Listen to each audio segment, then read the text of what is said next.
Tuned into Rick Classic 88.2. Saskia, you're a multi-talented musician, a producer, a writer, author, and radio personality who livens up Cyprus's cultural scene with your characteristic warmth and your incredible musical expertise and energy. When did you first discover that music was etched within your bones? I think that it came just inherently from within, because I hail from a musical family. My father was a musician, my mother was an artist, is an artist. There was always music in the house, but it wasn't really until quite late, my late teens, that I realized that I actually wanted to follow the path in a professional way. Saskia Unreserved is a no-holds-barred program where you've interviewed high-profile achievers across a broad spectrum of subjects, interspersed with a selection of classical music. What was the inspiration behind the show, and how relevant is classical music in the 21st century? Well, if we start with the second part of your question, relevance in the 21st century, I don't think it'll ever be irrelevant. Classical music, it's here to stay. It was there with Bach. Maybe it's going to change how we listen to it, but it's always there. Saskia Unreserved is something quite different. I think that I needed to go through all the things that have happened to me over the years, and then you hit that 5-0, and you know, I'm not even ashamed to say it anymore, that I hit 50 and I felt a certain sort of freedom that one doesn't have when you're younger, because you've had all these experiences. So you can say, this is what I think. And I think that that's how the unreserved part came. I felt that I could say something. And I also realized that people are afraid to say anything. They worry about what is this one going to think, what's that one going to think, and especially in our rather enclosed society of Cyprus. And it's time to speak out. It's time to use the words accountability, time to say what is happening, why is it happening, and most of all, how are we going to effect change so that we go onto a more correct path. And I think that that's how the thought process for Unreserved came. Plus, of course, the beginning of this channel of Rick Classic, where we had the opportunity to put such a program in, and that I had enough time. Often we don't have enough time. Everything is bite-sized. You want to hear little pieces of music, and you want very short interviews, and you only want this and you only want that.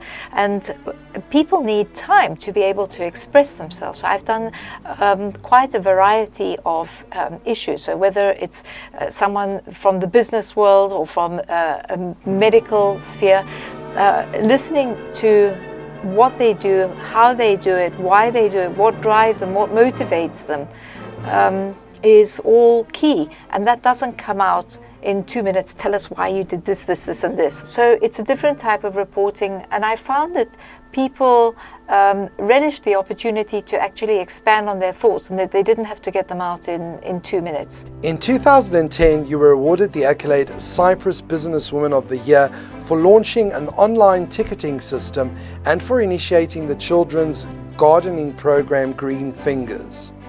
The online tickets came out of pure frustration, sitting at Stavros Municipal Theatre waiting for the concerts to start, and they never started. And I wrote reviews for the paper, and it drove me literally crazy, because I was paying for the babysitter to sit there, and I had to come earlier because tickets weren't there, and then there were long queues, and then they didn't have a quick process. And I thought, you know, this would have all been eliminated if everybody came with their ticket, first of all, and secondly, if the system was automated, and so we could all just go in. Of course, this was long before COVID, and that was the impetus for how the tickets actually started, and it sort of blossomed from there.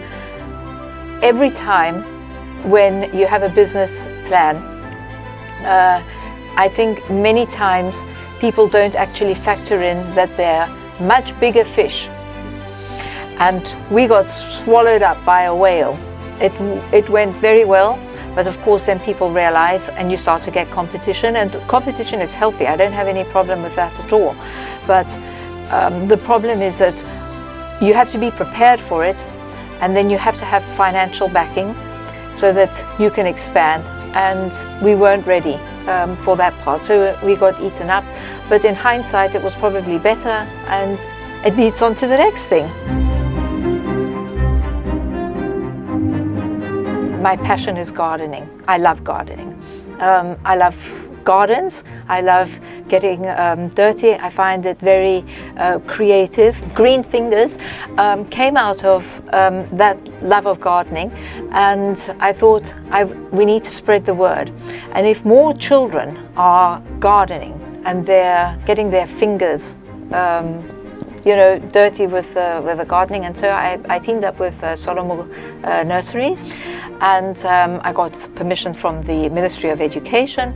We sent out pamphlets and everything to the schools, and luckily we had a very good response, and the schools called. They liked the idea, and the children came, and we had thousands and thousands of children who came past. And so we did an educational tour of the nursery. So we showed them how plants grow, why do they open, what do they need. And we had children from 3, some of them were 2.5, 3 years old, and we tailored off obviously in a different way for those children, right up to children who are going to Lyceum, so teenagers. It was a very successful program. It made me very happy. What advice would you give your younger self? I think probably you're braver than you believe, you're stronger than you seem, and you're smarter than you think.